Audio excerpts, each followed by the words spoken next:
ဝက်မီလာပါကျွန်တော်ဒီနေ့ကြတော့ကောင်းမြတ်ချင်းနည်းနည်းလေးကျွန်တော်ပြောပြမှာဖြစ်ပါတယ်ဒီ2025တော့မှကိုတော့မှဖြစ်ပါတယ်နော်အကြောင်းဒီတစ်နှစ်တည်းမှာတည့်ရကောင်းမြတ်ချင်းကဘုရားတခင်ကာကွယ်ပေးတယ်ဘုရားတခင်ညားကိုအားပေးစေတယ်အဲကောင်းမြတ်ချင်းကိုကျွန်တော်တို့ကပစ္စာနဲ့ဝယ်လို့မရဘူးဘုရားရဲ့ဂိယုနာတော့ကျွန်တော်တို့ကအများကြီးချစ်လို့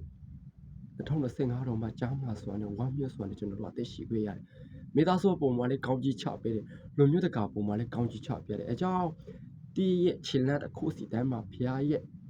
အကြံဉာဏ်ရှိတယ်အကြောင်းထစ်ပြီးမှရဲ့ဖျားကြီးကျေးဇူးတော်တိပြီးမှဖျားကျေးဇူးတော်လမ်းလျှောက်တဲ့သူဖြစ်ပါစေနော်